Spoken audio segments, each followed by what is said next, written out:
simplify your messaging. A lot of time we get into this, I would say, dichotomy of, should we use really good technical, uh, words to describe my product or solutions. When you are managing a team, if your subordinate is taking one step, you probably have to take three steps to reach there and meet them midways, because that is the only way to expect them to work with you. Rather than you asking them to walk towards you, you have to walk towards them. Earlier, all the marketers or the prospects in B2B scenario would want a very defined, detailed, messaging, or you needed to convey to them. And today, the attention span has gone off so badly.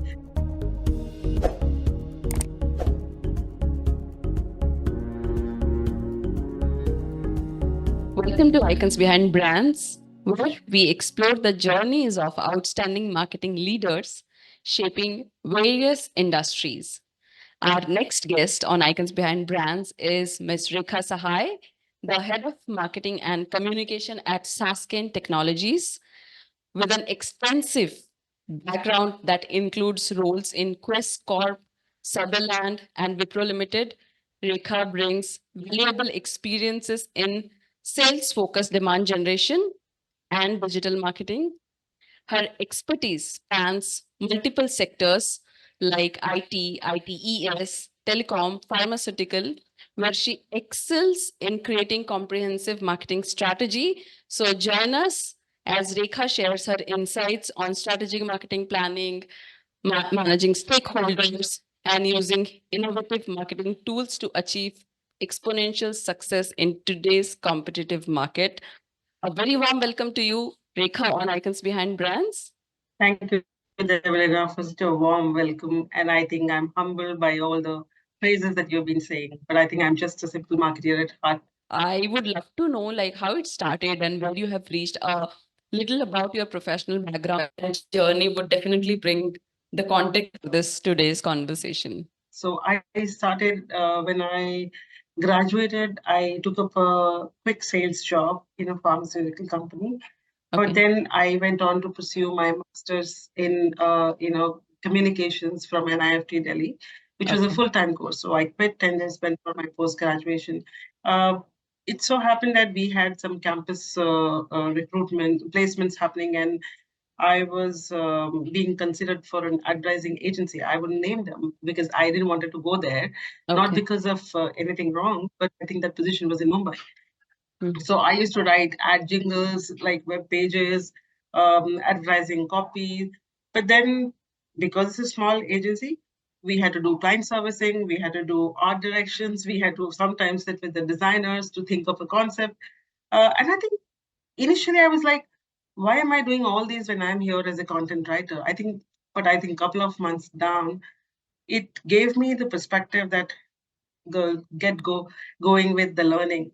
What all you're learning is going to be helpful. And I was like, I was on roll. I started picking up every possible opportunity that came by, every possible, I would say, the assignment that I got, whether it was a content writing, whether it was a script writing, whether it was, doing some research or going to client to make a presentation. And without doubt, I would say that that formed the base for me to look at marketing as a complete function, end to end.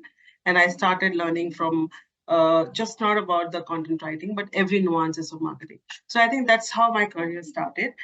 Let me understand like how has your extensive experience in various diverse industries including IT, ITES, telecom, outsourcing, advertising, pharmaceutical shaped your approach towards marketing strategy, different marketing strategies?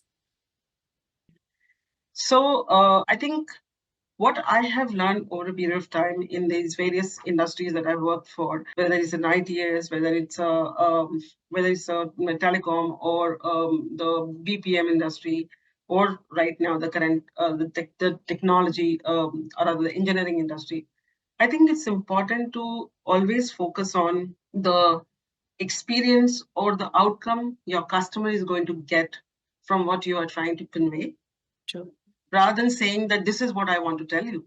I think every industry had this common factor that you always ensure that your messaging, your solution, your outreach is solving somebody else's problem, your customer's problem, at the same time making them successful. And if they are successful, you are successful, and they will trust you. So for me, one of the biggest learning that I have taken from my career in these many industries and these many years is that treat each individual that you reach out to through your communication, through your visual, through your campaigns as an individual rather than part of your a large organization. So you cannot have that one thing fits all kind of a model. And everyone, when you I mean, I as an individual, if I like to be addressed, personalized address, and make people making the right choices or right information for me, I would rather make sure that my customers get True. that same thing. So that is one of the biggest learning.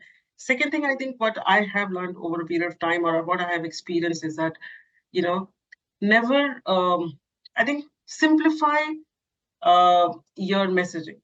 A lot of time we get into this I would say dichotomy of should we use really good technical uh, words to describe my product or solutions. Okay. I think this is one of the biggest challenge for all of us, that what is the right way of it.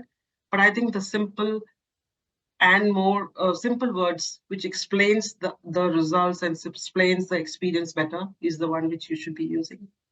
True. Now, coming to your leadership, Rekha, if you just describe me that pivotal leadership moment from your journey in marketing that significantly influenced your approach to team management.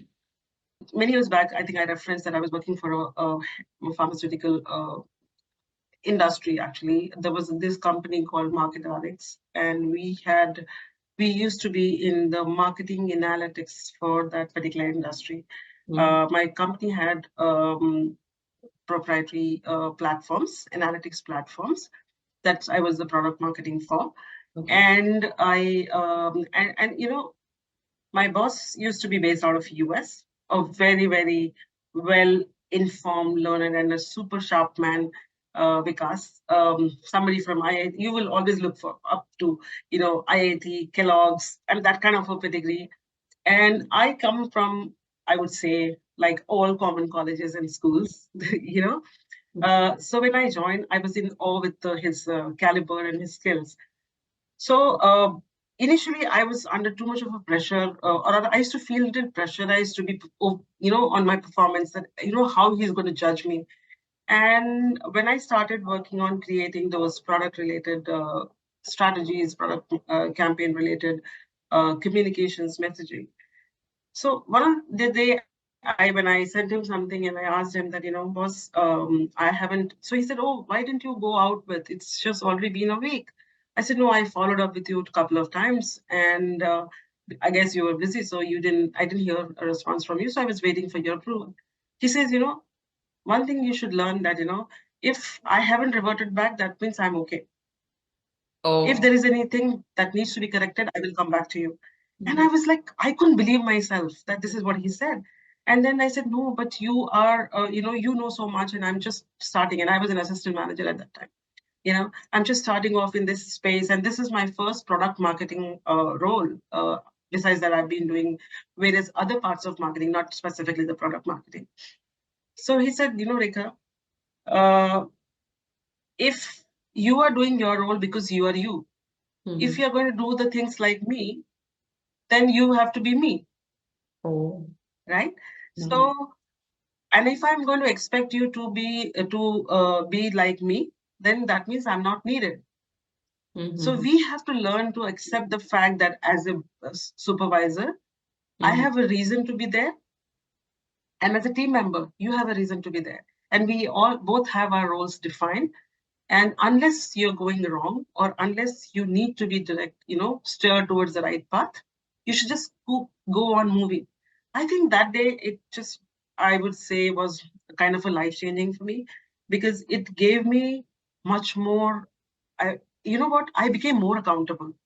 I became more, I don't know what to say, but it was more like, God, he trusts me so much. I can't fail him.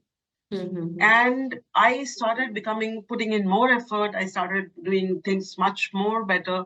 So that was, I think, the moment where it taught me that, when you are managing a team, if your subordinate is taking one step, you probably have to take three steps to reach there and meet them midways, because that is the only way to expect them to work with you. Rather than you asking them to walk towards you, you have to walk towards them. I want to understand the other side of a leader. Like, as a marketing leader, how do you foster a culture of innovation and adaptability within your team to effectively respond to the changing needs and preferences of consumers?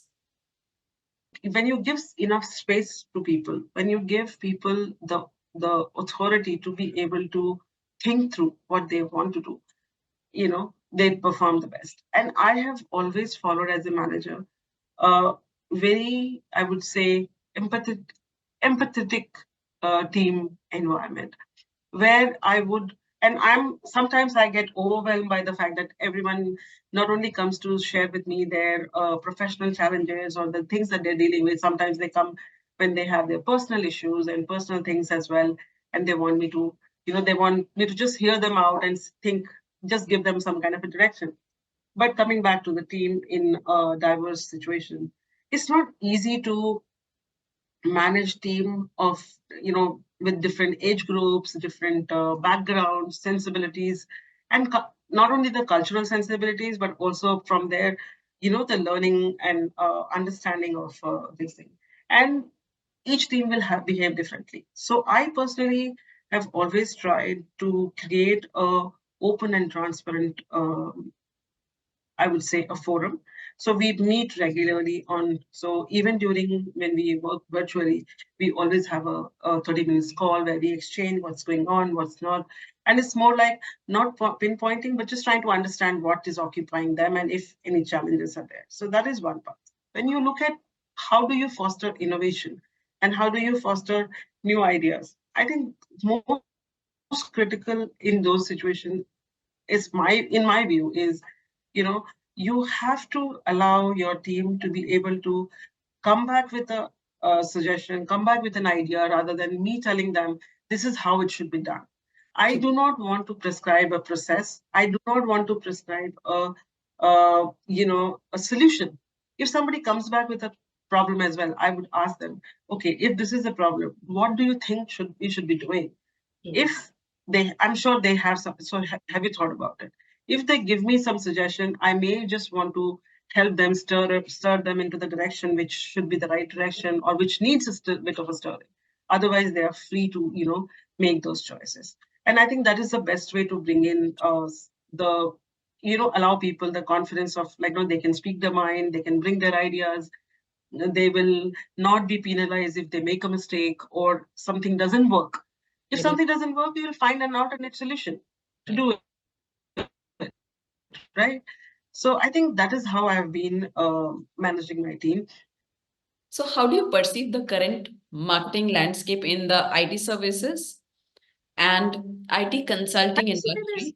there is a major shift which is happening because of these technology and personalization that I talked about, data being available, so much of data being available, so many tools being available for marketeers. And there was a time when you would think of your B2B marketeers, B2B audience slightly reserved and slightly serious in professional,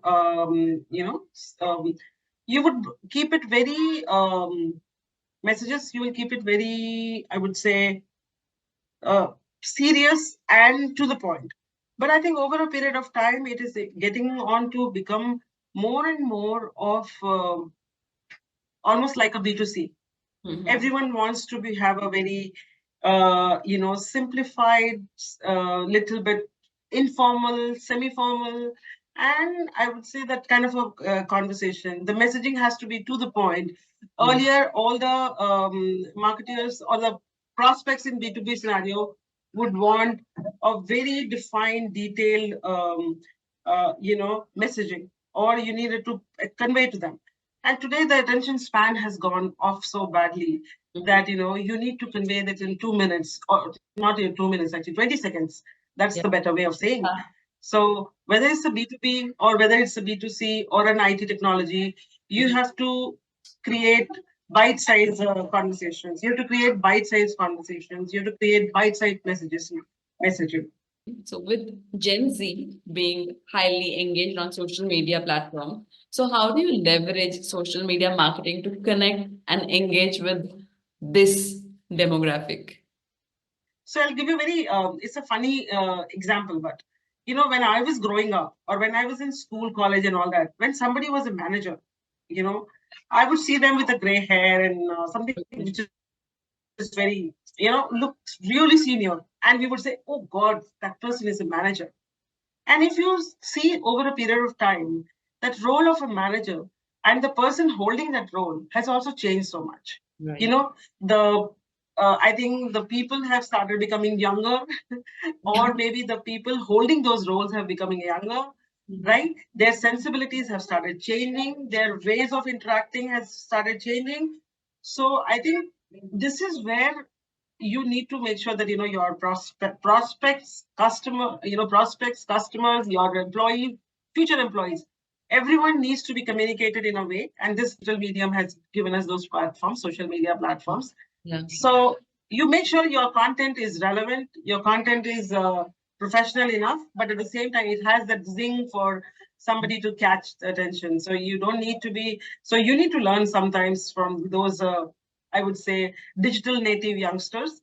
And I would ideally like some, not necessarily I'm bringing in ageism in the picture, but I think those digital native Gen Z candidates, they bring in some really quirky but very interesting anecdotes and initiatives that can lead to the engagement. So I think as a marketer, it has opened many new channels for us, and has made us more um, cognizant of the fact that you have to be personalizing your messages. Once again, I reiterate the fact, because social media is full of so much information, and if you have to stand apart, you have to find the right connect with them. With this, we will be moving towards the section called rapid fire round, where it's a fun round.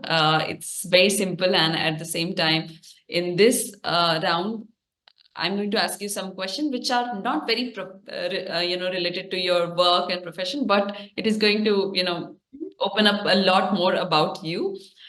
Rules are you need to answer either in one word or as minimum word as possible. Yeah. So shall we start, Rekha? Sure. Yes. What has been your favorite age so far? My childhood. What is your favorite work memory? Being recognized for my print advertisement in the US. Mhm. Awesome. What has changed the most since you have started working here? Sasken, I think I have changed.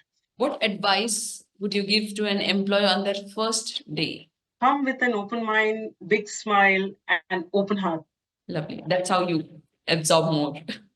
So, if you could work in this industry, what profession would you pursue? Farmer. Oh, see, that's amazing. And that's so different than what you're doing now. When are you most productive? Mornings. What would you change about yourself if given a chance? Stop being emotional. And what advice would you give to your younger self? Stay the way you are. With this, we are out of the rapid fire round. Before we wind up this conversation, I want you to talk for our aspiring marketing leaders. So, what is your message for an aspiring marketing professional? I think one of the most important thing is that always reinvent yourself, which you just said in the beginning. Keep learning, make sure that whatever comes your way, you take the challenge of solving that issue rather than, or a problem, or rather than saying that, okay, this is not my in my role.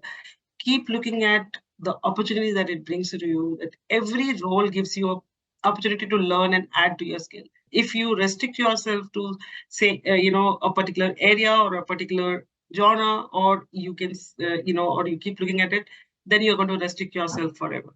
So be open to change, be open to learning new things, and keep reinventing yourself. That's the mantra I have followed. Hopefully it works for everyone else as well. Superb. And that's a great piece of advice for anybody who is starting their career and starting their career in marketing as well. So, a great conversation altogether, Rekha. We have touched upon various topics, subject leadership to marketing to, your own self. I'm glad that you are here. You made time for this conversation. It was incredible talking to you, Rekha, on Icons Behind Brands. Thank you for the opportunity. It was a pleasure being here.